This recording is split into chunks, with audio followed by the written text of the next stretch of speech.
Welcome to Shazwi through AI.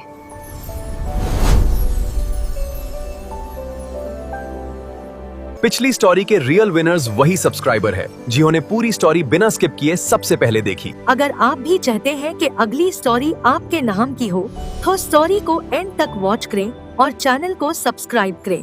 ये दास्तान है ब्राइट टाउन की, एक ऐसा टाउन जो अपनी खूबसूरती की वजह से पूरे मुल्क में जाना जाता था। मगर इस रोशन टाउन में एक ऐसा खामोश घर था जहां खुशियां दाखिल होने से पहले ही अपना रास्ता बदल लेती थीं। इस घर में सुबह का आगाज चीखों, डांट और दुख भरी सिसकियों से होता था। जहां रिमझिम अपने बाबा के गुजर जाने के बाद अपनी 3 बहनों की हिफाजत के लिए जिल्लत भरी जिंदगी गुजार रही थी। पेशे से रिमझिम एक एलीट बॉडीगार्ड थी, लेकिन उसने अपने दुख को कभी अपने फर्ज के आगे नहीं आने दिया। कुदरत ने उसे जहां एक मासूम दिल और बेमिसाल खूबसूरती दी थी, वहीं उसकी तकदीर में दुखों का एक लंबा सिलसिला लिख दिया था। उसकी जिंदगी में जितनी तनाव और परेशानियां थी, वो सब उसकी सौतेली माँ और उसके सगे बेटे ड्रेवन का जुल्म थी। वो औरत जिसके दिल में ममता की जगह नफरत और हसद ने ले ली थी, रिमझिम के ख्वाबों के आगे एक बेरहम दीवार बनकर खड़ी थी। जब रिमझिम जॉब पर होती तो सौतेली माँ का कहर उसकी बहनों पर बरस पड़ता। कभी वो उनसे अपने जूते साफ करवाती तो कभी उन्हें अजियत देने के लिए बचा हुआ खाना भी उनके सामने से छीन लेती। इतने दुख झेलने के बाद भी रिमझिम सौतेली माँ की खुशी के लिए रोज आग में जलती, ताकि उसकी बहनें इस आग से बची रहें।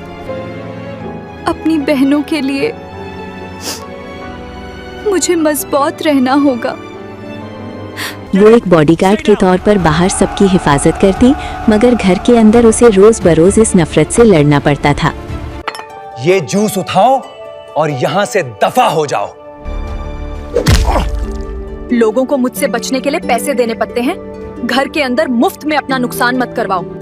रिमझिम के बाद सबसे बड़ी महक थी, जो दुखों के साये में भी रंग ढूंढ लेती थी और एक फैशन डिजाइनर बनकर अपने ख्वाब पूरे करना चाहती थी। फिर आती थी सुहाना, जो स्पोर्ट्स में बेमिसाल महारत रखती और सारे दुखों को पीछे छोड़ने की कोशिश करती। सबसे छोटी थी अनीसा, जो अपनी पढ़ाई में इस कदर माहिर थी कि उसे पूरे कॉलेज का टॉपर माना जाता था। ये 4 बहनें इस अंधेरे घर में एक दूसरे का सहारा थी, जहां रिमझिम दुखों की धूप में उनके लिए ठंडी छांव बनी हुई थी।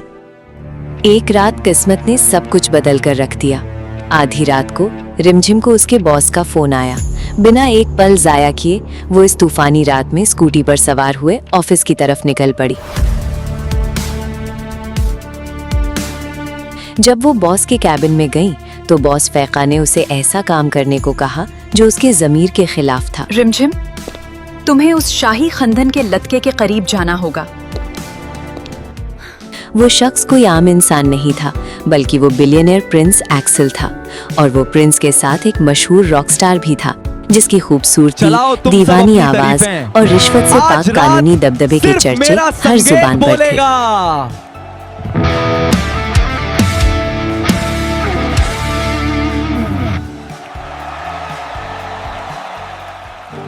बॉस फायका ने रिमझिम को प्रिंस एक्सेल की सिक्योरिटी के लिए सिलेक्ट किया, मगर रिमझिम का असल मकसद सिर्फ हिफाजत करना नहीं था, बल्कि एक्सेल के हर लम्हे पर नजर रखना और उसके करीब होकर उसकी जिंदगी का छुपा हुआ गहरा राज निकालना है।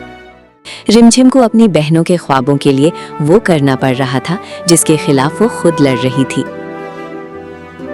अगली सुबह रिमझिम ने अपने कदम जब प्रिंस के उस आलीशान मेंशन में रखे तो उसकी धड़कनें तेजी से बढ़ने लगी। वो एक ऐसी जगह थी जहां हर चीज अमीरी और ताकत की दास्तान सुना रही थी। चले चलते जैसे ही रिमझिम की नजर एक्सेल की तरफ पड़ी तो वो दंग रह गई। एक्सेल की शख्सियत में एक ऐसी कशिश और असर था कि कोई भी एक पल के लिए उसे देखे तो नजरें ना हटा सके। मगर जल्द ही रिमझिम पर यह हकीकत खुली कि जो एक्सेल दुनिया के सामने हंसते मुस्कुराते हैं, सबसे बड़ी मोहब्बत से बात करते हैं, असल जिंदगी में वो उनसे बिल्कुल मुख्तलिफ और अलग था। पर मुझे सिर्फ खामोशी चाहिए।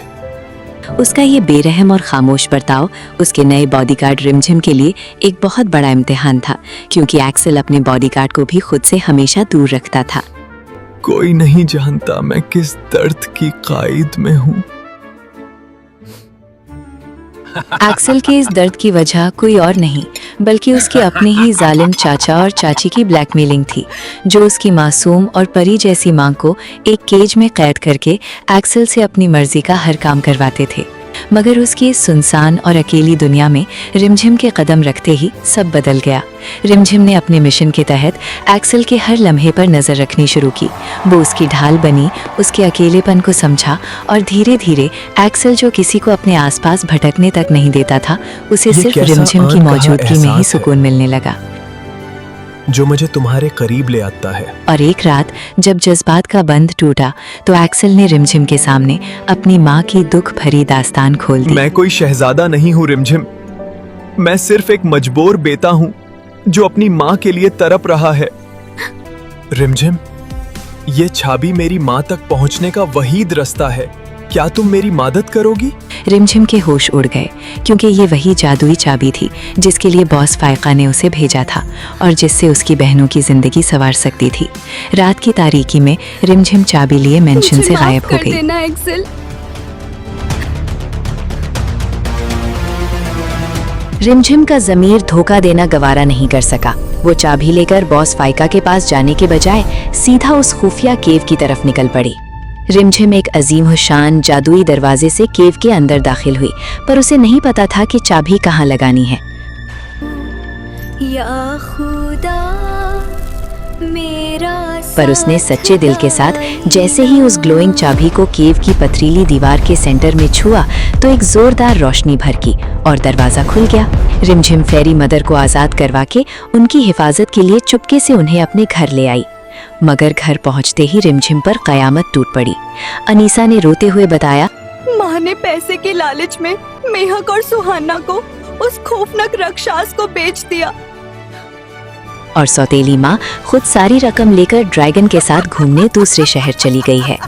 रिमझिम ने बिना एक पल जाया किए उन्हें बचाने का फैसला किया। मैं अपनी बहनों को उस राक्षस के जहन्नम से भी निकल लाऊंगी, उन्हें कुछ नहीं होने दूंगी।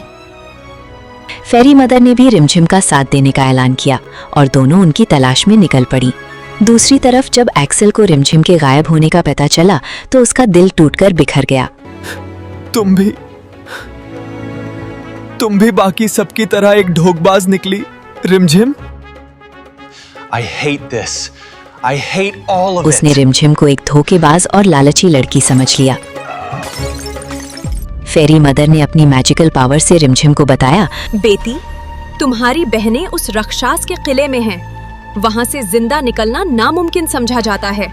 रिमझिम ने फेरी मदर की हिफाजत के लिए उन्हें बाहर ही रोका और अकेले ही उस पुरस्कार मैजिकल किले में दाखिल हो गई। किले के अंदर दाखिल होते ही रिमझिम के रास्ते में एक बहुत ही खूबसूरत पर खतरनाक मैजिकल लिज़ा आ खड़ी हुई। उसके पास दीवारों पर चलने और तेजी से हमला करने की शैतानी ताकतें थीं। दोनों के बीच एक सनसनीखेज लड़ाई हुई। रिमझिम ने अपनी बॉडीगार्ड स्किल्स और चालाकी का इस्तेमाल करते हुए उस लिजर्ड गर्ल को उसी के जादुई जाल में उलझाकर कैद कर होशियारी दिया। अच्छी है, लेकिन मेरी बॉडीगार्ड ट्रेनिंग के आगे तुम्हारा ये जादुई जाल कुछ भी नहीं। राक्षस के सिपाहियों को चकमा देते हुए रिमझिम आगे बढ़ी और ढूंढते ढूंढते अपनी एक बहन के पास पहुंच गई, जहां उसने सुहाना को जंजीरों में तड़पते और जकड़े हुए देखा। रिमझिम ने आखिरकार अपनी बहन सुहाना को जादुई जंजीरों से आजाद करवाकर सीने से लगा लिया, मगर ये सुकून सिर्फ चंद लम्हों का ही था। अभी वो किले के अजीमुशान दरवाजे की तरफ भाग ही रही थी कि पूरा किला एक जोरदार जल्जले से हिल उठा।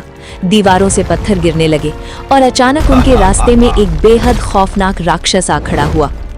तुम दोनों में से कोई भी जिंदा नहीं जाएगा। रिमझिम ने बिना किसी डर के अपनी बहन को अपने पीछे छुपाया और एक बहादुर बॉडीगार्ड की तरह उस शैतानी राक्षस से लड़ने के लिए तैयार हो गई। रिमझिम ने अपनी तमाम मार्शल आर्ट स्किल्स और ताकत का इस्तेमाल किया, मगर वो राक्षस कोई आम दुश्मन नहीं बल्कि जादुई ताकत का मालिक था। राक्षस के एक जोरदार हमले ने रिमझिम को दूर ले जाकर दीवार से मारा, जिससे वो बुरी तरह जख्मी होकर जमीन पर गिर पड़ी। राक्षस ने अपना आग से महकता हुआ अजीमुशान गुर्जा हवा में उठाया और रिमझिम पर आखिरी वार करने ही वाला था कि अचानक एक्सेल ने अपने हाथों में थमा जादुई खंजर राक्षस के सीने के दरमियान उतार दिया और अगले ही पल वो राख बनकर गायब हो गया। एक्सेल ने कपकपाते हाथों से जख्मी रिमझिम को अपने सीने से लगा लिया। दोनों की आंखों में आंसू थे। एक्सेल के दिल से तमाम गलतफहमियां मिट चुकी थी। मुझे माफ कर दो रिमझिम। मेरी पारी माँ ने मुझे सब बता दिया है। अचानक रिमझिम ने घबराकर फौरन चारों तरफ देखा। सुहाना तो उसके साथ थी, मगर महक पूरे किले में कहीं भी मौजूद नहीं थी। सब इस बात से बिल्कुल बेखबर थे कि महक की जिंदगी में एक निडर लड़का त्याहुम खुशियों के रंग बिखेरने आ गया है।